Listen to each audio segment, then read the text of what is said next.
Muy buenas noches, colegas. Bienvenidos al programa Diálogo Profesional América. Los saluda el CPA Víctor Parrales. Y hoy vamos a revisar una ponencia muy interesante que le va a gustar a todos nuestros colegas emprendedores, aquellos que sueñan con tener su propio negocio. Y el tema es la esencia resiliente para emprender. Y para ello tenemos como invitado a nuestro colega, el PhD, doctor Saulo Bravo García, ingeniero industrial de la ciudad de Santiago de Cali, Colombia, al cual le damos la bienvenida. Saulo. Hola, ¿cómo están? Para mí es gratísimo participar de este importante programa, Diálogo Profesional para América, y poder compartir con todos mis colegas y encontrar pues pares, donde más adelante podamos sintonizar espacios importantes y con eso poder generar capital social en lo que es el conocimiento. Muchas gracias, Víctor, por la invitación y bienvenidos. Y gracias, Saulo, por haber aceptado la invitación. Bien, dicho esto, nuestro colega Saulo, la verdad que es un maestro. He visto su trayectoria en fotografías, constantemente compartiendo con muchos jóvenes, maestros, y en este tema interesante de enseñarles a los jóvenes cómo emprender, cómo tratar de crear algo de la nada para el progreso de sus países. Pero también le he planteado a Saulo ciertas inquietudes. Y él ha aceptado esta invitación justamente para ir poco a poco respondiendo y a través de esta ponencia darnos esas luces. Y yo le decía a Saulo, ¿no? Que en cada uno de nuestros países cada vez las exigencias legales son muchas más fuertes, más exigentes, más restrictivas, donde le explicaba que años atrás uno cogía su cubeta de porcelana, hacía su ceviche, su encebollado, se iba a vender, su jugo, se compraba su máquina, elaboraba un producto y así es como algunos se fueron desarrollando desde cero. Pero ahora con estas exigencias, que ciertas exigencias no están mal. Ejemplo, exigencias sanitarias, exigencias tributarias, laborales y de otras índoles, pero a veces el dinero no alcanza. Entonces la pregunta, Saulo, que te haría es, con toda esta exigencia tributaria, laboral, de seguridad social, sanitaria, etcétera, donde los requerimientos legales son cada vez más exigentes y complicados, a veces emprender para los jóvenes no es fácil. ¿Qué nos diría Saulo? Bueno, totalmente de acuerdo contigo. Uno de los principales, digamos, obstáculos del joven emprendedor y de los emprendedores es tal vez el desconocimiento que tienen al momento de querer formalizar su negocio y pues seguido de esto, de tener que contar con la cantidad de requisitos, esperas, pero, por ejemplo, digamos que a nivel estándar de América Latina nos podemos encontrar como con esa parte, con ese factor que se convierte en una barrera, tal vez. Pero acá en nuestro país, en Colombia, ahora, desde el punto de vista de la política pública, por ejemplo, han salido unas normas a partir de la pandemia, se generaron unas leyes que lo que permitían era incentivar, reactivar económicamente las empresas o generar emprendimientos después en marcha y ayudarles, y más que todo a los universitarios, de tal manera de que no tuvieran muchos inconvenientes. O sea, intentar disminuir esas trabas que se han conocido pues a nivel pues, de América, de Latinoamérica. Y por eso hay una ley, por ejemplo, que es la ley 1780 que tenemos nosotros acá, que incentiva a que los jóvenes hasta 28 años puedan generar pues sus negocios, legalizarlos y no les cobran, por ejemplo, la primera registro mercantil y tienen pues unos incentivos para que ellos en el primer año puedan generar su negocio. Y asimismo, nosotros sabemos que en los diferentes países, por ejemplo, como tal vez en Chile y ahorita Perú, están generando esa dinámica, ¿no? Porque pues se fomenta la cultura emprendedora, pero no se facilitan los procesos. Pero ese es uno de los mecanismos, más que todo el desconocimiento de cómo poder formalizar su negocio.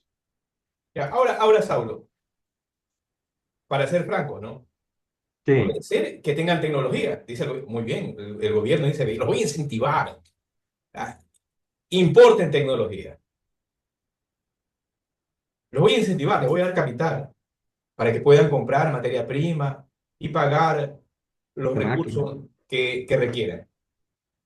Pero si comparamos otros países, a veces con lo nuestro, vemos que hay otros países que tienen una mejor infraestructura industrial pública para poder ayudar a sus ciudadanos a alcanzar esas metas.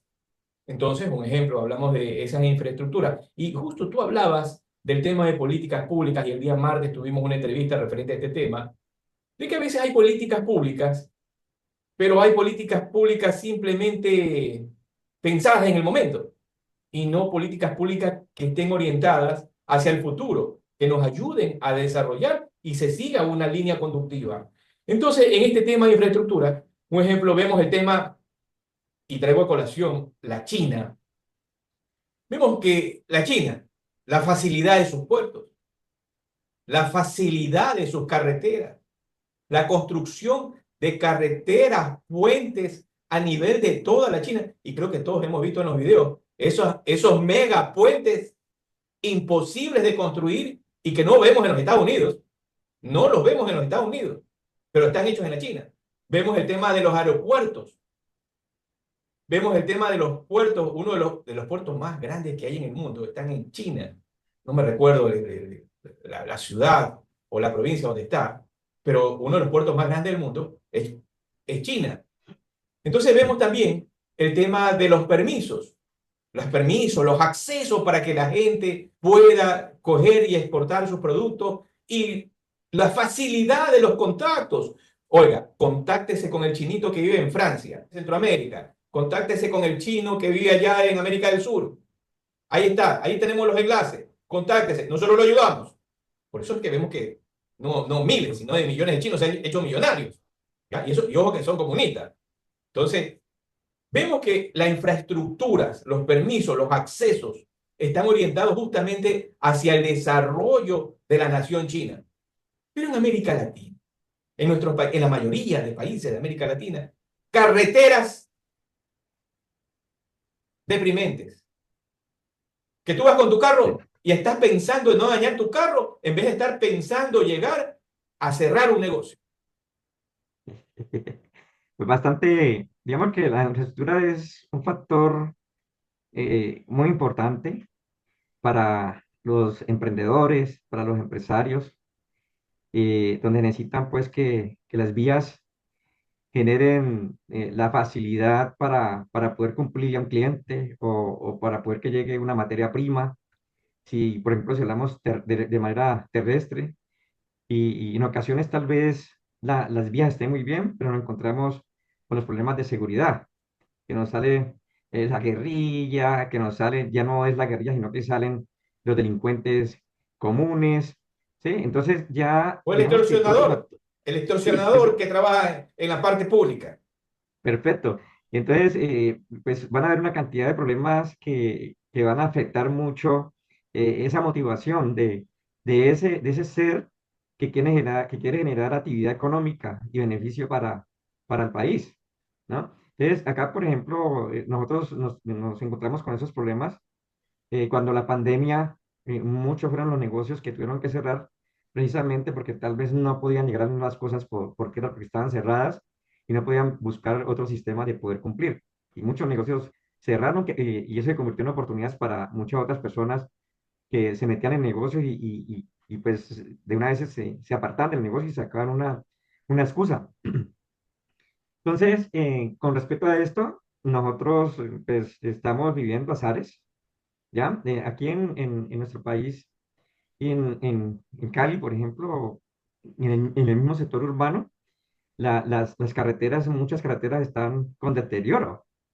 Y nuestros carros, cuando hay distribución de productos y todas las cosas, pues se sufren y van a haber mayores gastos para el empresario.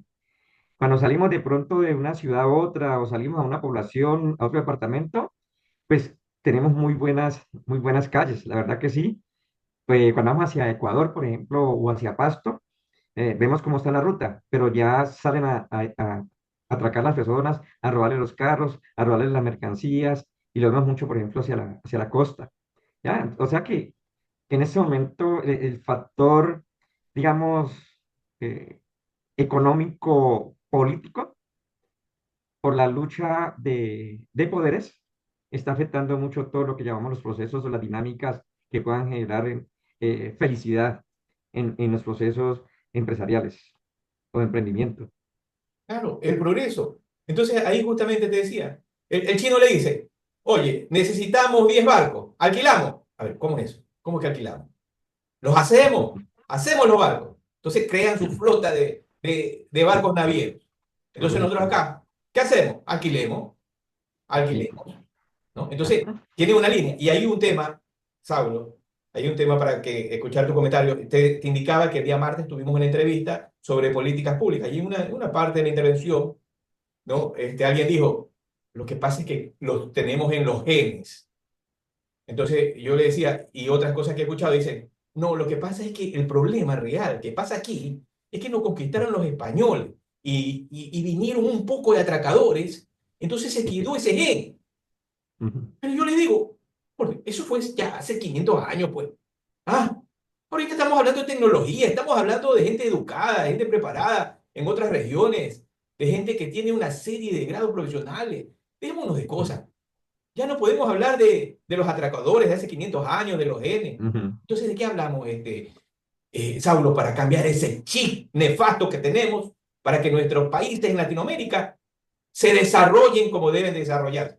¿Qué nos diría? Está planteado en los ODS de las ciudades inteligentes, ¿no? Estamos hablando de los sistemas, de las redes, de Internet, y, por ejemplo, nos damos cuenta cómo un emprendedor que se meta en el proceso de las plataformas rápidamente se convierte en un emprendedor unicornio. Rápidamente vende una cantidad de millones aquí en Colombia, de pesos. Estos días me encontré precisamente uno de mis emprendedores desde el año 2012 que conocí, y ahora yo soy el vicepresidente de un grupo empresarial, ¿sí? Un gremio, es un gremio que se llama Grupo Multisectorial, donde hay un alcance de 4.500 MIPYMES, y entonces muchos empresarios ahora que no conocen el grupo y que han visto pues todas las presentaciones, las características de los empresarios que llegan ahí, quieren formar parte de ello. Entonces, por cosas del destino, llegó este muchacho que conocí en 2012 y empezó a contarme que tuvo ya una empresa, por ejemplo, un emprendimiento, y la vendió en 4.500 millones de pesos, y que ahora hace un año ha montado otra que tiene que ver con energías renovables, y que ya haya vendido 2.000 millones de pesos, ¿no? Entonces, esta parte que tiene que ver con las ciudades inteligentes, con la parte de las redes, de las tecnologías Internet, pues influyen bastante en estos procesos. Y los costos son uno de los limitantes, de las limitantes a los cuales pues se enfrentan todas estas personas o las empresas. Pero aún así, el gobierno, a través del Ministerio de Ciencia y Tecnología, desarrolla unas convocatorias de millones de pesos. Yo fui el gerente de uno de esos proyectos de regalías, que era como 6.380 millones de pesos, donde lo que teníamos que hacer era, acá en el Valle del Cauca, sofisticar en innovación a 150 MIPYMES, micro, pequeñas y medianas empresas. Se presentaron 800 y nos llegó la pandemia, pues muchas quebraron, se iban a salir, y nos tocó ser muy resilientes. Entonces, esa palabra resiliente, pues se debe, digamos, reflejar, se debe transferir desde el punto de vista de lo que ocurre a todos nosotros, nuestros pensamientos, para poder realmente salir adelante, porque las cosas no son fáciles. Nosotros en emprendimiento hay un término que llama el Valle de la Muerte, o sea, ese espacio que tiene que resistir un emprendedor cuando empieza con su negocio, o un empresario cuando replantea sus estrategias para poder hacer que su empresa o se mantenga o crezca, entendiendo pues que eso no se va a generar de la noche a la mañana, sino que hay que esperar que hayan unos tiempos prudentes, de tal manera de que las cosas o tomen el rumbo o no sean exitosos y que puedan tomar decisiones de manera rápida. Ya, el principal factor aquí es el ser humano, ¿ya? Porque pues nosotros como emprendedores, como empresarios tenemos muchas presiones. Lo vemos en las universidades. Yo creo que la mayoría de nosotros somos consultores y nos encontramos a diario esto con empresarios y lo que más piensan es en el monto de dinero que tienen que sacar para poder, y ellos no lo piensan tal vez como una inversión, sino como un gasto, ¿sí? Meterse en un proceso tecnológico, por ejemplo. Entonces, pues es ahí donde debemos ser resilientes y aprender a identificar oportunidades que nos ofrece el entorno en que nos movemos. Listo. Bueno, he querido presentar aquí esta oruga que va en un caminito que tal vez es difícil. Una piedra podría ser una montaña, un charquito podría ser un mar, pero para ella lograr su objetivo, ella toma otra forma y así entonces va y cumple su sueño. Podría yo como inspirar en esto que acabamos de ver, que esa es como la situación que vive un emprendedor para poder lograr su sueño. Lucha, lucha, utiliza todos sus conocimientos, utiliza todas sus emociones, su pasión, y lo que no logra de una manera, busca las diferentes formas que lo puedan llevar a ese éxito.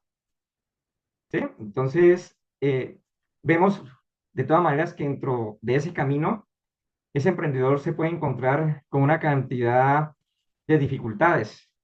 Y dentro de esas dificultades nos encontramos, por ejemplo, una de las primeras, voy a nombrar algunas nomás para no nombrarlas todas porque tal vez me quedaría mucho aquí, pero ahí está el pantallazo que le estoy mostrando. Una de las principales es el financiamiento y la forma complicada a veces de poder acceder a un crédito o capital de riesgo por la cantidad de obstáculos, si están reportados, por ejemplo, a la central de bancaria por de pronto algunos incumplimientos anteriores, entonces empiezan a haber inconvenientes y es ahí donde se necesitan esas políticas públicas para que faciliten esos procesos. Son obstáculos que se presentan y las altas tasas de interés, las diferentes garantías que exigen para poder facilitar esos dineros.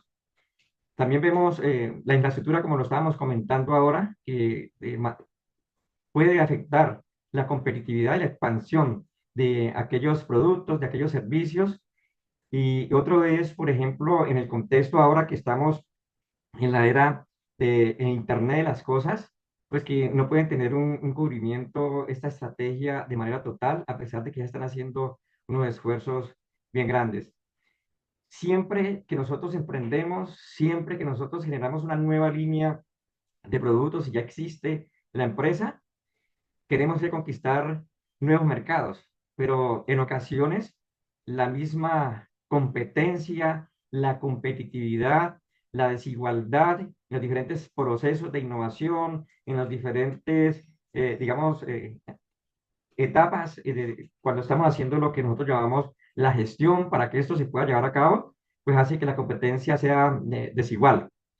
La cultura emprendedora se estigmatiza por el fracaso, hay mucha desmotivación cuando algunos lo intentan y pues son pocos a veces los que sobresalen porque pues pueden acceder a ese famoso Valle de la Muerte.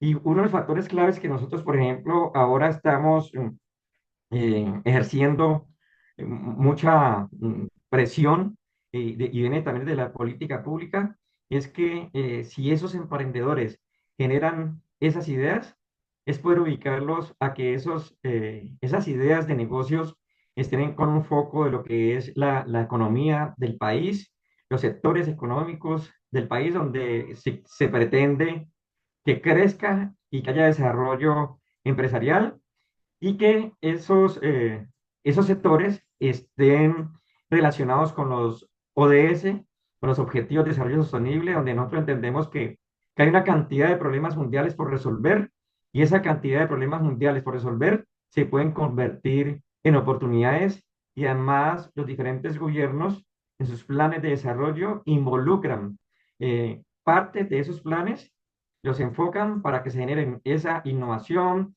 para que se genere ese desarrollo económico y empiezan a generar, por ejemplo, la ley que incentive eh, a, a los emprendedores, a los empresarios a generar cosas nuevas, pero alrededor de la misma política pública y los mismos planes de desarrollo. Digámonos, así como a grandes rasgos de lo que podemos ver aquí en esta pantalla, porque pues con esta sola presentación nos podríamos quedar inclusive casi toda la noche. Por otro lado, perdón, por otro lado, pues a veces nosotros, los emprendedores, los empresarios, e inclusive los mismos políticos, pueden ser que no sepan para dónde van y puede ocurrir lo que ocurre aquí con este cuento que tengo aquí. Un borracho iba por una calle y se encontró con un amigo. Este se sorprendió al verle la oreja derecha en carne viva y le preguntó el motivo. El borracho le dijo, anoche mi mujer dejó la plancha encendida. Sonó el teléfono y tomé la plancha por equivocación. El amigo vio que con la otra oreja ocurría lo mismo y le preguntó de nuevo. El borracho contestó olímpicamente. La primera llamada era equivocada y el pendejo volvió a marcar. ¿Sí? Entonces, muchas de las personas tal vez que quieran emprender o que vean que de pronto puede ser muy fácil ser empresario porque otro es empresario, a veces está despistado y no se enfoca, no llega al foco que realmente debe ser, ¿no? Entonces vemos aquí, por ejemplo, en este caso que donde vemos este barquito, vemos, perdón, vemos cómo rumiamos mucho, como lo que hace la vaca, pero nosotros rumiamos desde el punto de vista de nuestro pensamiento. Le damos muchas vueltas a las cosas y a veces no miramos el foco que debemos tomar, no tomamos la ruta que debemos tomar. Y la ruta que debemos tomar está desde el punto de vista externo, generada por la misma política, las instituciones que son coherentes con esa política y lo que ofrecen las localidades, lo que ofrecen las regiones o provincias, los departamentos. Entonces, tienen como poca confianza para superar, generan dificultades y entran en juego ahí lo que son las emociones.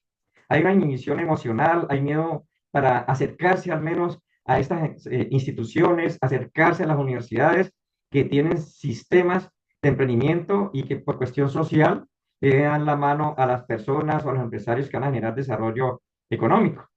Para eso, entonces, ¿qué necesitamos? La autoeficacia. ¿Qué es? ¿Cómo relacionamos esto de la autoeficacia? Pues cuando hablamos de autoeficacia hablamos de una persona que tiene una alta actitud al emprendimiento, que tiene destrezas y habilidades enfocadas en los retos, enfocadas en el cambio y hacer cosas diferentes, hacer cosas que generen renovación y que puedan mantenerse en las turbulencias de la adversidad. Pero entonces, esas habilidades duras las debe armar muy bien y al armar muy bien esas habilidades duras, pues armarse muy bien con sus habilidades blandas, de tal forma de que cuando empiece a caminar con su proyecto, pueda hacerle frente a todo lo que se le presente y con menor dificultad, porque siempre van a haber dificultades. De acuerdo a esto, y al GEM, que es un estudio que hace a nivel de Iberoamérica y varios países participan en él, en las preguntas que se presentaron a los emprendedores o empresarios de la autoeficacia, vemos como, por ejemplo, en América Latina y el Caribe, el 69.5% pues contienen esa autoeficacia para poder hacerle frente a lo que es un negocio, a montar un negocio, a emprender un negocio. En Colombia, por ejemplo, estamos en el 64.8%. Entonces, vemos ahí como las dificultades para emprender que vamos a mirar. Vemos un panorama de Colombia, Chile, México, Perú, Brasil, Argentina, Ecuador y Bolivia, y miramos que la intención emprendedora desde esa autoeficacia, en Colombia el 52% está entre jóvenes entre 18 y 34 años, y los programas estatales, a través de la ley 10, una ley que hay acá que es la ley 1014 y la otra ley, la ley 2069, fomentan la cultura emprendedora, pero también brindan un direccionamiento a través de una entidad que dinamiza toda la ley que se llama Impulsa, ¿sí? Así se encuentren problemas con la inseguridad y a veces la falta de capital, pues genera mucha informalidad. ¿Por qué? Porque pues salen estos incentivos, pero no todo el mundo puede acceder a ellos. Son pocos los que pueden acceder a ellos, los que cumplen ciertas características. Si comparamos a Colombia, por ejemplo, con Chile, que es uno de los países de América Latina que nos ha dejado unos ejemplos importantes, más o menos desde el año 2000 en adelante, con las incubadoras de empresas y todos, me sorprende, por ejemplo, que sea el 46% y está enfocado lógicamente en los jóvenes universitarios, o sea que hay una clasificación, hay una segmentación del perfil de los emprendedores con intención de emprender. En Ecuador tenemos como, digamos que somos casi similares con el porcentaje, tenemos el 53%, pero allí en Ecuador, de acuerdo a lo que ustedes tienen, son jóvenes emprendedores informales. La cultura es lógicamente el autoempleo, ¿no? Que siempre se está buscando. Bueno, digamos que este es un panorama de la intención así de América, de Latinoamérica, de emprender, como lo vemos allí. Y, perdón, podemos entonces definir qué son emprendedores. Estoy sacando un libro donde, pues, a raíz de toda la experiencia que he vivido con los jóvenes y que he vivido con empresarios y todo lo que estamos viendo con incertidumbre, pues he podido determinar que un emprendedor es aquella persona que ha descubierto un propósito, la persona que ha descubierto su Ikigai, hablamos ahora del Ikigai, y descubren oportunidades desde una visión problemática. O sea, cuando yo coloco aquí que una visión problemática, lo estoy hablando desde el punto de vista de la resistencia que pueda tener para poder mantenerse y que se pueda en el entorno en que se mueve. Que sea una persona con un pensamiento creativo y que también, desde el punto de vista de la innovación, sea gestionador para que llegue a una propuesta de valor y que esa propuesta de valor no solamente sirva para su país, para su entorno local, departamental, sino que pueda dar respuestas a nivel mundial, porque nosotros desde el punto de vista del emprendimiento a nivel mundial hoy en día lo que se espera es que los negocios sean sostenibles, que sean escalables, de crecimiento rápidos. Se busca entonces que esta persona sea capaz de hacerle frente a los conflictos, que los conflictos los vea como una oportunidad, que si son conflictos disfuncionales los convierta en conflictos funcionales para determinar la ruta que realmente necesita y que pueda llegar a qué, pues que pueda convertirse en un emprendedor exitoso y que más adelante se convierta en un empresario. Según el YEN, en 2021 las MIPYMES generan el 50% del Producto Interno Bruto, ¿sí? A nivel mundial y más del 70% del empleo en todo el mundo, según las Naciones Unidas. La ANIF, que es una entidad pues, que permanentemente está generando observatorio de las empresas, y no solamente la ANIF, sino también la misma política del gobierno y los estudios que nosotros hemos hecho, establece este dato que es coherente, que el 99,6% de los emprendimientos son MIPYMES, generan aproximadamente el 80% del empleo y aportan el 40% al PIB nacional. Entonces, imagínese usted que si el 99,6% son MIPYMES, entonces el 0,04% son empresas grandes, ¿ah? Que están en nuestro país. Ahí habría que pensar entonces ese tejido empresarial MIPYMES, cuáles son las condiciones en que se encuentran para poder competir. ¿Sí? Ahí podríamos ver muchos factores que podrían influir tanto positivamente como negativamente. Y este es un análisis importante que también nos ofrecen esta fuente de datos, y es que el estudio, las mujeres son prioritarias de cerca de 10 millones de pymes en el mundo. Las mujeres hoy en día están jugando un papel importante en el rol del emprendimiento. Hay muchas políticas públicas que están desarrollando y ya se enfocan inclusive solamente en mujeres. En el caso, por ejemplo, Colombia. Entonces encontré un modelo que puede tener una persona para poder desarrollar un proyecto innovador, un emprendimiento innovador. El secreto que encontré, porque es un secreto que encontré porque yo tengo un testimonio, ¿sí? Yo fui niño de la calle, donde tal vez muchos piensan que un niño en la calle no puede tener la oportunidad de estudiar nunca. Pero siendo el niño de la calle, cuando mi mamá trabajaba en casas de familia lavando ropa, mi papá vendía escobas y tapeadores en la calle, era negociante informal.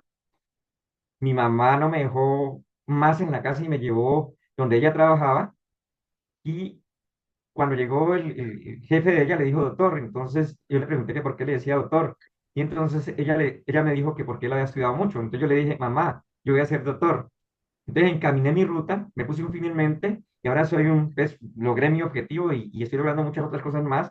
Y entonces por eso saqué este modelo, porque todo lo que yo he hecho en mi vida lo puedo sacar aquí en este modelito que es cómo ser resiliente, porque me ha tocado ser resiliente. Y también lo he visto en muchos emprendedores y lo he visto en muchos empresarios. Entonces encontré la esencia. La esencia que encontré yo es, por ejemplo, el ser materialista, que era lo primero que yo miraba, o sea, el querer tener plata para tener cosas, que estaba equivocado con esa parte. Pero de todas maneras ahora se mantiene porque es necesario. Descubrí el ser biológico. ¿Cuál es el ser biológico? El ser biológico es que nosotros como emprendedores, como empresarios, como seres humanos, necesitamos siempre ir a donde el médico, necesitamos alimentarnos bien para poder tener un físico y poder tener resistencia.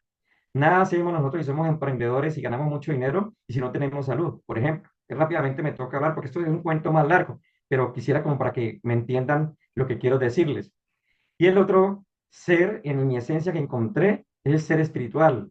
Porque cuando yo estuve en muchas situaciones difíciles, que ya era un profesional, mi madre tener que venir, porque ella vivía en un pueblo, pues, lejitos, como a una hora de aquí donde yo vivo, y tener que llevarme a mí comida, ella que no estudió sino hasta tercera primaria, cuando yo era ya un profesional tenía que ayudarla.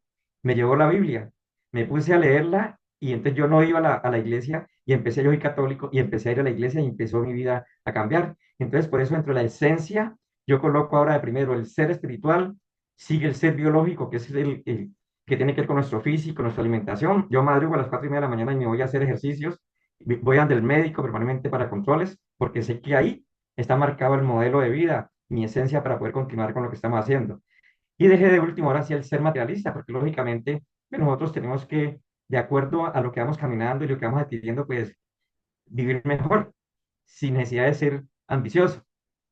Pero esa esencia no puede funcionar si no hay un impulsor. Entonces yo encontré en mi vida desde muy niño unos impulsores. Mis impulsores eran el círculo en que me muevo. Y entonces en ese círculo en que me muevo encontré las relaciones donde mi mamá trabajaba, los patrones y todas las cosas donde ella trabajaba, que empezaron a apoyarme para que yo pudiera tal vez caminar, estudiar un poco. Y fui creciendo, fui trabajando y fui relacionándome con muchas personas. Y todo lo que yo necesitaba lo buscaba en las relaciones que yo iba teniendo, ¿no? O sea, en mi círculo. Y dentro de ese mismo círculo está mi familia, ¿no? Entonces mi familia, muchos me darán consejos, o me dijeron cosas que le agregaban valor a lo que yo quería, pero había unos que no le agregaban valor, entonces yo no les prestaba atención porque me interesaba era qué, conservar mi esencia, ¿sí? Y en el círculo están los amigos. ¿A qué amigos yo tengo que darles la mano, pero que estén coherentes inclusive en mi camino? ¿O a qué amigos debo buscar yo que estén en una posición diferente y que ellos me puedan dar la mano, jalonarme para el proyecto o mi camino invisible, el que tengo como que estamos usando ahí en la imagen? Entonces, con eso encontré que yo, con este modelo, la esencia y el círculo en que me muevo, ese ser, encontré cómo hacerme sostenible y cómo empezar a lograr lo que yo he querido. Y eso ha hecho entonces que sea escalable, hasta llegar a ser ahora vicepresidente de un gremio empresarial y estar en muchas comunidades del ecosistema a nivel nacional y a nivel de Iberoamérica. Sí, una experiencia muy interesante que ha partido de que yo era niño, que éramos muy humildes y no teníamos tal vez a veces cómo comer. Entonces, ¿qué debemos hacer? Emprender no es sencillo, es un camino muy largo y en ese camino nos vamos a encontrar una cantidad de situaciones. He tratado de sacar desde todo esto unos factores claves para emprender. Uno, hay 4 pasos importantes que tal vez debemos considerar. Uno, que debemos que tener una mente abierta a lo que llega. Tenemos que dejar esos paradigmas que a veces frenan todos los procesos. Tenemos que meditarnos nosotros mismos si somos capaces, si estamos fortalecidos para poder establecer esa ruta, meditar realmente esas habilidades duras para entender si tengo la parte técnica y si realmente estoy identificando ese foco que me va a llevar a ser triunfador como emprendimiento. Eso hace entonces que yo tenga que aprender a desaprender, que es bastante complicado. Y el desaprender hace que yo tenga que diseñarme una estrategia, una ruta para volver a aprender. Lo que me ocurrió con mi doctorado, que fui a España, que consideré que ya estaba lista mi tesis y me dijeron que no servía para nada y me tocó volver a aprender y ahí fue donde empecé realmente a comportarme como lo que soy ahora. Para eso entonces, ¿qué necesitamos nosotros? hice una especialización que hablé, que me gustó muchísimo, que es de los tres hemisferios del cerebro. Voy a hablar muy rápidamente aquí porque esto es para un tiempo. Y es entender que yo aprender a administrar mis pensamientos. Entender que yo tengo un hemisferio derecho del cerebro que tiene un rol importantísimo, que es el que genera lo que es los sueños, la creatividad, pero esa creatividad y esos sueños tengo que meterle un freno. ¿El freno cómo lo puedo meter yo? Cuando hago uso del hemisferio izquierdo del cerebro, cuando meto la lógica, cuando organizo, cuando investigo. Pero no solamente es generar esa idea loca, sino, y tampoco aterrizarla, sino que ese proyecto que yo genere, que lo ponga en acción. Entonces, por eso necesito el hemisferio central, el cerebelo. Es el encargado de administrar, de supervisar. Entonces, eso nos lleva a nosotros a qué? A tricerebrar. Genere ideas nuevas, genere pasión, póngale lógica, investigue, arme el plan de negocio, arme el modelo de negocio y ejecútelo y monitoree de tal manera de que pueda tener alcances durante la ruta de lo que es el camino, el Valle de la Muerte. Para eso entonces, ¿qué tengo que aprender yo? Entender que tal vez en algunas ocasiones tengo una incompetencia inconsciente. En otras palabras, ¿qué es la incompetencia inconsciente? Que no tengo habilidades ni destrezas y no soy consciente que tal vez el emprendimiento o mi proyecto pueda ser bueno. Pero si yo estoy en esta etapa, puedo llegar a otra competencia, a otra etapa que se llama la incompetencia consciente. Ahora, por ejemplo, si muchos no han emprendido, con esta charla que estoy dando, tal vez empiecen a generar conciencia de que pueden llegar a emprender con algún hilito que tengan por ahí y que puedan generar una ruta para emprender si investigan en su país. Entonces, pero todavía no tienen la destreza ni la habilidad. Entonces debe ir a otra etapa. ¿La otra etapa cuál es? La competencia consciente. Entonces soy consciente, me entreno, ingreso a estas incubadoras, ingreso a estas entidades, hago relacionamiento con las universidades, con el mismo gobierno, me capacito y me entreno para ser emprendedor y entro en acción. Entonces ahí estoy generando destrezas y habilidades y es donde entro en un equilibrio. Pero ¿qué puede ocurrir? Que cuando estoy solo y mi empresa está creciendo, descuido la estructura organizacional, descuido una cantidad de cosas y sigo pensando en pequeño, me sigo pequeño y no entiendo que tengo que desarrollar una estructura organizacional diferente para poder que la empresa vaya tomando la forma que debe tomar. Entonces, ahí entraría en una competencia inconsciente. Tengo las destrezas, tengo las habilidades, pero me vuelvo inconsciente en lo que voy a hacer porque me vuelvo un todero y empiezo a hacer de todo. Yo, entonces voy a perder el control donde lo importante es entonces mantenerse en equilibrio, o sea, mantenerse en la competencia consciente y cuando yo empiece a ver que estoy generando esa competencia inconsciente, debo ponerme en alerta y redireccionar mi estrategia, redireccionar mi modelo para que poder mantenerme en otro nivel que crezco, pero poder estar en la competencia consciente. Hay unos focos claves en una iniciativa emprendedora y una es identificar problemas. Cuando yo identifico un problema, empiezo a pensar, a diseñar un pensamiento divergente y ese pensamiento divergente, que son muchas opciones, lo voy a convertir en un pensamiento convergente, o sea, donde tengo que hacer uso del hemisferio izquierdo del cerebro para organizar mis ideas, para generar un proyecto, pero que ese proyecto realmente sea innovador y ya no es como antes que yo llego y, por ejemplo, hago el lanzamiento y una vez invierto una cantidad de dinero, sino que debo empezar a aprender a validar, empezar con pocas personas para ver entonces qué ruta puede tomar esa idea. Y por eso existen unas herramientas hoy en día que tienen que ver con cómo diseñar un modelo de negocios, como por ejemplo el Canvas, el Lean Canvas, entre otras herramientas que existen. Posteriormente, al haber probado eso, ahora sí vamos entonces con qué, con hacer el plan de negocio que involucra la viabilidad financiera, las estrategias de marketing, la de producción, operaciones, la implementación de las tecnologías que necesitemos para eso, los impactos, los riesgos, etcétera, ¿sí? Pero todo esto funciona si yo me conecto bien con el ecosistema emprendedor, si me conecto bien con la política pública, con las entidades que están para darnos la mano con esto, porque son subsidiadas precisamente por los gobiernos. Para eso, ¿qué necesitamos nosotros entonces? Necesitamos tener unos liderazgos. Según unos estudios, hay unos liderazgos creativos. ¿Y cuál es el liderazgo creativo? El que genera ideas, pero muchas veces ese líder no es capaz de poner en marcha esas ideas. Por eso es necesario tener en cuenta un líder capitalizador. ¿Cuál es ese líder capitalizador? Aquel que en el momento que genera esas ideas es capaz de ponerlo en marcha. Pero también es importante tener ese líder consolidador. ¿Cuál es ese líder consolidador? El que identifica problemas cuando pone en marcha su proyecto y a esos proyectos le genera oportunidades, nuevas oportunidades. Con la pandemia acabó con muchos negocios, la pandemia debilitó algunos, pero esos que debilitó vieron la oportunidad de sacar unas nuevas líneas de productos. Eso nosotros lo vimos, por ejemplo, acá en Colombia, yo creo que en América Latina se vio mucho. ¿Por qué? Porque la gente empezó a hacer uso de sus pensamientos. Las personas empezaron a hacer uso de todas sus habilidades, de todas sus destrezas, y se dieron cuenta que podían salir adelante. ¿Qué necesitamos entonces nosotros con todo eso? Necesitamos generar capital social. ¿Dónde encontramos capital social?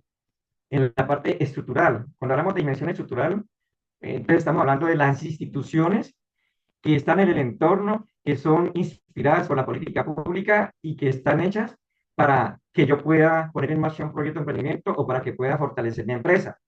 Pero también es importante tener en cuenta la dimensión relacional. ¿Qué pasa con la dimensión relacional? Pues debo buscar a otros, cómo me uno yo con otros empresarios, con otros emprendedores que tienen algo que yo no tengo. Me uno con ellos y entonces genero una propuesta de valor que va a satisfacer una demanda, pero donde todos somos uno, ¿sí? Donde nos unimos para poder ayudarnos entre todos y es donde hacemos alianzas. Y eso va a hacer entonces que se ponga en marcha la dimensión de recursos y capacidades, de que haya una movilidad de recursos entre emprendedores y que haya un apoyo en la parte de la dimensión estructural. Por eso entonces, para terminar, es importante que en la resiliencia empresarial, perdón que el perrito volvió a hacer bulla, ¿me permite un momentico? ¿Que salía allá? ¿Sí? Sí. Permite un momentico, por favor.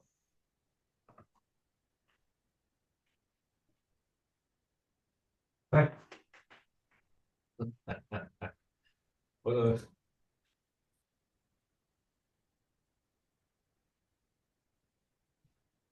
uno también tiene los gatitos y los perritos, no te preocupes. ¿listo? Sí, sí, no te preocupes. Qué Uno pena. también tiene los gatitos y los perritos que a veces se pasan, no te preocupes. Sí.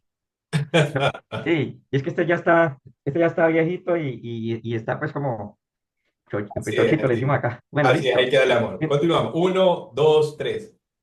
Listo. Entonces, una recomendación es que cada uno de los emprendedores y los empresarios descubran su propia esencia, su esencia resiliente, de acuerdo a lo que he comentado, pero esa esencia resiliente debe acompañarla con una filosofía consciente e inspiradora, que tiene que ver con qué? Con su liderazgo, que tiene que ver con sus emociones.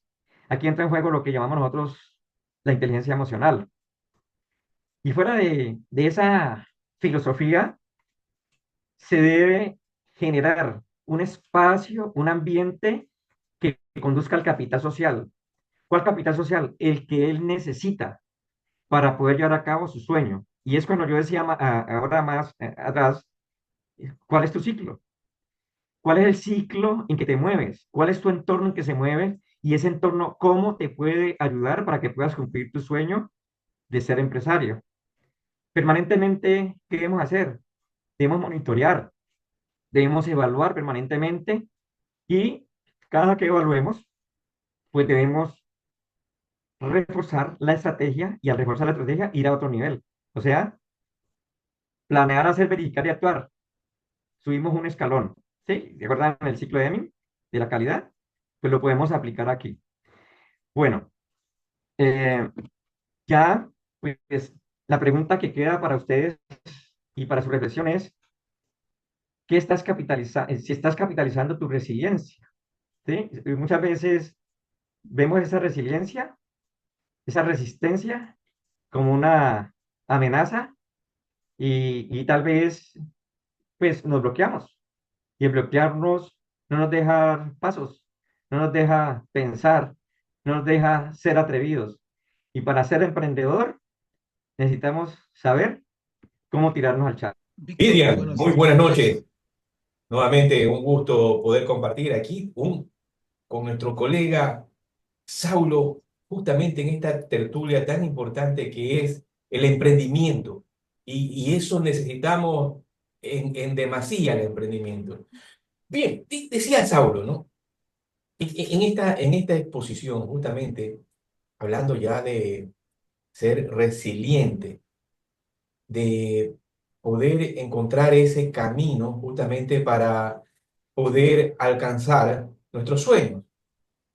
Pero, Irian, desde tu punto de vista, y tú que has venido siguiendo un hilo conductor en las entrevistas ya anteriores, ¿qué tanto ese camino es favorable como lo queremos para poder seguir adelante? ¿Qué nos diría Irian? ¿Qué tal, Gracias, Cristian? Víctor. Muy buenas noches, Saulo. Buenas Felicitaciones noches. por la charla. Bastante claro, has trasladado una vivencia propia tuya y eso es bueno trasladarle también al público en general porque muchas veces dice la gente, no, es que posiblemente ya recibió un negocio hecho, no la ha sufrido, no la ha llorado, no se ha tratado de reinventar, no ha pensado en abandonar y tirar la toalla. Eh, yo acá suelo decir, hace tiempo, 12 años, cuando era joven, pasaban estas peleas de box de 15 rounds.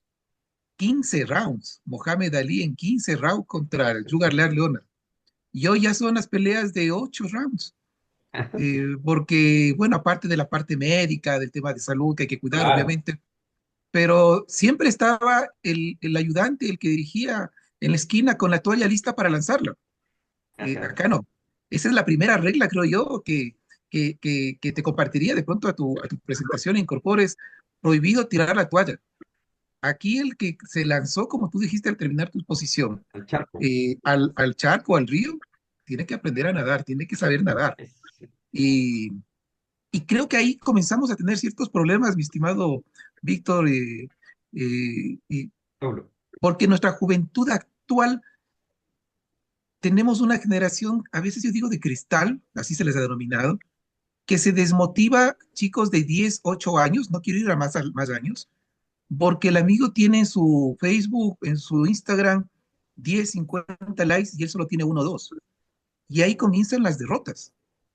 Y en algo tan poco relevante, pero que para esa edad posiblemente es muy significativo.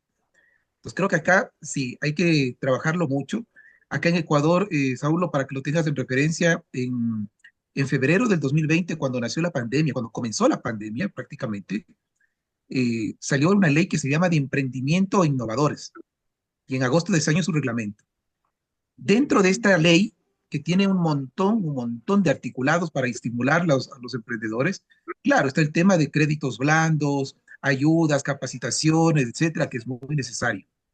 Pero yo creo que falta todavía desde el colegio, hay algo ya que es avanzado, pero creo que falta hacer mucho énfasis en esta resiliencia que tú hablabas, en formarles para saber que hay que perder para ganar. No pensemos primero en ganar, hay que saber perder para ganar. Y esa ganancia como que tiene otro dulce, no sé qué pienses. Pablo. Sí, sí, hay que perder para ganar. Claro, y ahí está basado pues todo lo que la ruta, cuando hablaba yo ahorita del famoso Valle de la Muerte, ¿no? Donde tenemos que entender que si nosotros vamos a emprender, nos toca primero visualizar un tiempo en el cual no va a haber tal vez ganancias, ¿ya? Nos Claro. tenemos que preparar para eso. Y cuando tú dices, Adrián, yo Dirán, como ¿sí? estrella, aquí en Colombia tenemos una ley que es la ley 1014 del año 2006, que es la que fomenta la cultura emprendedora desde que el niño está en la básica, primaria, bachillerato, universidad y posgrado inclusive. Y aparecen otras leyes, pues, que son para incentivar. Hay toda una normatividad. Y yo sé, y de acuerdo a lo que tú dijiste ahí, pues que eso no lo ha hecho solamente Colombia, sino que hay diferentes países hermanos, como por ejemplo Ecuador y Perú, que han sacado leyes, como por ejemplo la que tú comentaste ahora. Simplemente, pues, que hace falta es como, digamos, pues, diversificarlas un poco para que puedan tener una cobertura un poquito más amplia, ¿no? Y que lo primero que haya que hacer con esos jóvenes, como tú muy bien lo comentas, es sensibilizarlos de tal Ujú. manera de que tomen una ruta, ¿no? Aquí, por ejemplo, en nuestro país, yo, no, yo creo que en otros países, la moda ahorita con eso de ser influencer, ¿no? Y llegan y rápidamente pues consiguen una cantidad de dinero cuando empiezan a, hacer a generar una cantidad de contenidos que, pues, que a veces me parecen un poco bobos y cuando una persona, por ejemplo, como nosotros, empieza a generar un contenido que es académico, a veces casi no tiene seguidores, ¿no? Pero sí es cierto, sí, sí. Los jóvenes hay que cogerlos y sembrarles ese chip desde niños. A pesar de eso, pues, lógicamente hay jóvenes que sí la tienen clara, como decimos nosotros acá, ¿ya? Y entonces empiezan a enfocar. Yo tengo alumnos en pregrado, tengo ahora alumnos en maestría y tengo alumnos en doctorado. Y me toca darles emprendimiento e innovación, pero sé que tengo que tener una diversificación en la esencia del programa que yo les doy a ellos, para poder tocarles las emociones, ¿ya? Que eso es lo importante. Así es. Muchas gracias por tu aporte. Buenas noches. ¿Qué tal? ¿Cómo Bueno, Hola, estás? Freddy. Oh, Muy bien, una excelente presentación. Felicitaciones. También pues, gracias. has tenido bastante que recorrido en este tema de emprendimiento porque desde tu vida misma ha sido un emprendimiento total, ¿no? Sí, Cambio, gracias. mejorar, tomar otras rutas, etcétera, etcétera, ¿no? Y sí, en verdad, el tema de emprender es algo bastante, este, yo creo que en crisis, es verdad, se nace y se hace, pero lamentablemente no todos tienen las ganas de hacerlo, que también es otro punto, tener las ganas. Que si no las tienes, así seas el más maravilloso emprendedor o con buenas ideas, si no llegas y no pisas la ganas de hacerlo, no lo vas a lograr. Eso es lo primero que debe tener en cuenta las personas a meterse a emprender. De ahí, lógico, como dice Eran, hay que tirar la toalla, pero también hay que saber identificar cuándo cambiar de ruta, porque a veces la necedad tampoco no es buena. Tú puedes estar necio, necio en un solo sentido y sigues pegándole a la pared y no te das cuenta que tienes otra ruta para salir. Y quizás modificando un poco el emprendimiento, logras llegar a lo que deseas. Entonces, ese es el tema. Y siempre hay que seguir innovando, siempre hay que seguir emprendiendo. O sea, buscando, como tú dices, a sociedades, a otros emprendedores, para fortalecerte, porque también un error que he visto en emprendedores que creen que pueden hacerlo solos. Y en realidad llegar hasta cierto nivel sí, pero ya para avanzar, como tú dices, hacer una empresa ya se necesita más conocimientos y nadie es capaz de tener todos los conocimientos para hacer una empresa fuerte y bien puesta, ¿no? De ahí se necesita de o conocimiento comprado, que es las personas que sepan el trabajo, o asociarse y llegar a superarse, ¿no? Muy buena exposición, muchas gracias por darla. Y esto Mucho gusto. espero que ayude a muchos de nuestros colegas a ser emprendedores y busquen más hacer empresas para dar trabajos, que es lo que más se necesita aquí en estos momentos, en nuestra Latinoamérica.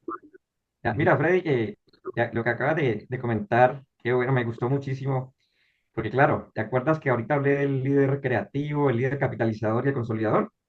Ahí es Ujú. donde entra en juego esa parte. Esa parte, digamos, lo que es un estudio que hicieron en Harvard, entre 1.500 presidentes de grandes compañías, y identificaron los tres nuevos estilos de liderazgo. Entonces, la intención aquí es que el emprendedor pueda asimilar esos tres estilos de liderazgo. O sea, que pueda generar esas ideas locas, lo que le ocurre innovadoras, pero tenga esa capacidad de llevarlas a la práctica y que si ya, ya al llevar a la práctica tuvo un inconveniente, líder consolidador, o sea, que pueda reafirmar lo que tú estás comentando ahora, las estrategias, no quedarse estancado, sino continuar. Y muchas veces esa experiencia hace que deje de lado tal vez esa idea que tenía inicial y que tome otra que le resultó en el momento que estaba intentando llevar a cabo esta. Porque a veces ocurre eso, ¿no? Que yo tengo un foco, una idea y me pongo a trabajar en ella, resulta que no, esa no, pues no es no me da lo que yo quería, pero en el camino me encontré con otra y me fui por otro camino. Saulo, te voy a hacer una pregunta un poco complicada, un poco de análisis, más con el ánimo de saber tu punto de vista, de una anécdota en alguna ocasión. En una ocasión reunido con un emprendedor, ¿no? Y ya hablamos de un emprendedor que ya vende unos 4 millones de dólares, 5 millones de dólares. Y tú sabes que ya en esas instancias ya se comienzan a elevar los humos, ¿no? Del individuo. Entonces, con el ánimo de que justamente siga avanzando, progresando, yo le decía, tiene que prepararse. Me dice, ¿y para qué me dice? A ver, usted, es PhD, magíster, doctor, tiene 2 títulos, ¿y qué ha hecho? Entonces, mire, yo no he cursado el colegio y mire, ya, tengo mi empresa, dice, tengo mi empresa. Sí, muy bien, muy bien. ¿Qué le dirías tú a esta persona? Pues casos hay en que hay personas que sin ningún nivel de estudio se han vuelto millonarios. y se han vuelto millonarios porque han tenido esa capacidad emprendedora de ellos mismos meterse en el cuento, sobrevivir y van generando pues los espacios para que el emprendimiento se convierta en una empresa, los hijos crecen y los mandan a estudiar, estudian en universidades o en escuelas Así es. tecnológicas o técnicas y entonces los hijos al final quedan administrando los negocios. Yo le diría, ¿será que él tiene muy buenos asesores? ¿No? Y esos asesores han montado un sistema que le ha permitido tal vez llevar a cabo el desarrollo de su empresa, porque es un emprendedor que tal vez ha tenido una idea, ideas importantes, un soñador, y que se ha tirado, como dice, al charco y se ha rodeado tal vez de estas personas. Ahora, Pero yo, por ejemplo, a una persona así le diría que es mejor que no le voy a decir, pues tal vez que si no quiere estudiar y tal cosas, que se meta a una universidad si no quiere, porque ahorita hay muchas formas y en las universidades manejan lo que llamamos nosotros la extensión, de cómo tal vez eso que han aprendido de manera empírica, que lo puedan pulir con algunos cursos técnicos. Es necesario que una persona de esta, lógicamente, se forme en eso para poder que, inclusive si tiene asesores, que no le metan los dedos a los ojos. ¿Ya? Acabo de conocer a una persona acá en Colombia. Mi esposa trabaja en el SENA. El SENA es una entidad del gobierno que fortalece mucho los emprendimientos y capacitación y todo. Y acabo de conocer a una persona que está trabajando allá en el SENA, que empezó a trabajar con prestación de servicios y le dijo a mi esposa que ella había sido una super empresaria y todo, y que ahora le tocó empezar a alquilarse, a trabajar, porque en la pandemia quebró, ¿sí? Entonces, eso que yo comentaba ahora de administrar nuestros pensamientos, entra en juego ahí. Yo como emprendedor o como empresario tengo que entender de que mi cabeza en mi cabeza yo tengo que el pensamiento y todo lo que yo conozco, hemisferio derecho, izquierdo o central, debo empezar a generar ese famoso proceso administrativo de tal manera que yo pueda tener esa resiliencia y poder escalar y mantenerme. Moisés, por ejemplo, el compañero que habló ahorita, es un tipo súper admirante, él es también un doctor y él hace jabones a partir del reciclaje de aceites, ¿ya? Y también es una persona ya, pues, que me estoy atreviendo aquí, Moisés, a hablar de ti, de la universidad y todas esas cosas, y sigue emprendiendo, pero claro, sigue pensando y quiere multiplicarlo más. Siempre me dice a mí, Saulo, yo quiero hablar con tus jóvenes, con tus emprendedores, porque él quiere hacer esa transferencia de conocimiento. Entonces, yo ahora, creo que el empresario sí debe prepararse, claro, ¿ya? por Para supuesto poder que hacer. sí. No, eso es Claro, indiscutible. El sí. empresario debe de prepararse, le guste o no le guste. Y aquí justamente te voy a plantear un análisis, ¿no? Ajá. Mira, un emprendedor cuando inicia de forma rústica, le puede ir bien, le puede ir mal. Si no, Sí. todos fueran millonarios. ¿Ya? Pero sabemos que un 1% llega. El caso de lo que tú dijiste de la ovulación. Entonces, vemos que llega efectivamente porque él tal vez no fue al colegio, tal vez no fue a la universidad, pero de que aprendió algo en la vida, lo aprendió. ¿Qué fue? Me estafaron. 3, 4 veces ya no me van a estafar. En cambio, uno está en la universidad y hay esas cosas que no lo va aprendiendo. Agachar el hombro, agachar el hombro. Oye, en una ocasión, Saulo, esto es una realidad. Invito a unos vecinos, invito a un vecino, ¿no? A limpiar el parque, a ponerlo bien bonito, mejor. Y me dice, oye, ¿estás loco tú? Me dice, de cosas, yo soy ingeniero, me dice. Yo no estoy para esas vainas. Allá, discúlpame, discúlpame. Entonces, vemos que estos emprendedores que avanzan de abajo, ¿no? Se van haciendo, van aprendiendo una serie de habilidades, una serie de habilidades que los van catapultando hacia el punto donde han llegado. Ejemplo, vender $1 millón, 2 millones, pero ya en esos puntos necesita, le guste o no, un profesional de apoyo. Y si Claro, quiere vender, si quiere vender 10 millones, 20 millones, necesita profesionales mucho más especializados. claro. ¿Cuál es tu opinión? Mira que ahorita que estabas haciendo el comentario me acordé que yo estuve en Canadá, estuve en Toronto, en Montreal y en Ottawa, que fuimos invitados desde el Ministerio de Industria y Comercio aquí de Colombia por el ecosistema, pues, me invitaron a todos los que pues, pues trabajamos en esta parte del emprendimiento. Entonces llegamos a una de las universidades allá donde salió un muchacho de 18 años, un taiwanés, que se ha inventado en esa época, no estaban tan de moda con las aplicaciones, y un dispositivo que era para eliminar las minas presas antipersonales, pues las minas. Entonces, cuando empezaron a contarnos la historia, ese muchacho había vendido 10 billones de dólares. 10 billones de dólares. Claro, claro. Fíjate esa universidad. Entonces, ventajas. Ahí en la universidad estaban los científicos, los doctores, que acompañaban al emprendedor incubado. Y además de eso, el gobierno a los empresarios que apoyaban ese tipo de proyectos les daban el 60% de disminución en los impuestos. O sea, había toda una estrategia que permitía, con las famosas, nosotros hablamos de 5 hélices, 4 hélices o 3 hélices, pero esa estrategia de las 5 hélices en Canadá permitía que ese emprendedor, solamente un emprendedor para poner en marcha un proyecto, pudiera llevarlo a cabo, ¿no? Entonces, eh, hoy en día, si hablamos de innovación, hay una línea, por ejemplo, una que es la inteligencia competitiva y comercial, que se enfoca en mirar qué estrategias están desarrollando otras empresas, y no solamente en su entorno, sino a nivel mundial o internacional. Hay otra que se llama vigilancia tecnológica, que es de acuerdo a esos procesos que hay, qué tipo de tecnología o innovación está llevando a cabo, vigilancia tecnológica, qué tipo de patentes o cuestiones, digamos, investigaciones contribuyen de acuerdo al foco que quiera. Pues está otra línea que es muy importante, que es la que se llama extensionismo tecnológico. Y cuando hablamos de extensionismo tecnológico es mirar el entorno, en lo que hablaba yo ahorita de la dimensión de capital social estructural. Entonces, las universidades con sus grupos de investigación, los centros de investigación, ¿qué están aportando? ¿Cómo están recibiendo de pronto a un empresario para apoyarlo? Ya que un micro o pequeño empresario no puede implementar un sistema de innovación en su empresa, y a la universidad le interesa mostrar resultados en investigación, entonces se buscan las alianzas y se hace una conexión con la política pública, y el empresario empieza a formar parte de toda esta dinámica, ¿sí? Aquí hay diferentes ecosistemas que se enfocan en eso. Y entonces eso va a ayudar a que un empresario que no tenga, por ejemplo, ese dinero como lo tiene una empresa grande, para montar un departamento de investigación y desarrollo, lo pueda hacer a través del outsourcing o lo pueda hacer a través de las alianzas, que para eso son pues esos ecosistemas. ¿Qué se logra con eso? Desarrollo de productos nuevos, se logra innovación de productos. Y si ten en cuenta lo que nos habla el manual de Oslo, que la innovación no solamente se da en lo que es el producto o servicios, sino que debe haber innovación también en procesos, innovación en gestión e innovación en comercialización. La innovación en comercialización la estamos viendo mucho ahora.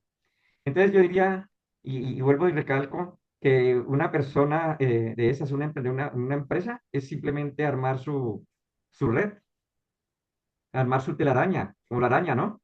La araña se mueve de un lado para otro Así es, y así siempre es, está buscando el equilibrio para poder llegar a cumplir su meta y su propósito. así es. Y también, en este tema que nos has escuchado a Saulo, ¿cuál es tu punto de vista, Irian? Eh, ¿Necesita ese emprendedor definitivamente que dice, oiga, usted ha pasado por tanto y no ha logrado lo que yo he logrado? En cambio, yo me he quedado por la escuela y mire lo que he logrado. ¿Qué tú dirías, Irian? Hay veces que suelen decir, qué suerte que tienes. Bueno, puede haber algo de eso, pero no necesariamente podemos hacerlo Claro, como una especie de regla, ¿no? Pero sí, creo que es indudable y definitivo que en la formación, porque creo que tenemos que insistir que al emprendedor, al innovador hay que formarlo también. así es. Eh, Esa persona tiene ya innato ese apetito al riesgo.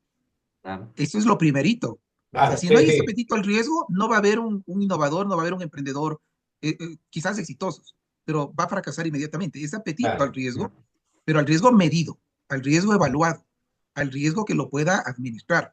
No, O pero sea, yo voy a hay lanzarme. unos que están decididos al riesgo y a veces se van al despeñadero porque no están preparados. Exactamente, exactamente. Entonces, enseñarle lo que, y lo digo a nivel universitario, muchas veces vienen los chicos emprendedores con bastantes ideas, con bastantes innovaciones y presentan su proyecto y en la parte financiera, Saúl, oye, pero ¿no consideraste estos gastos?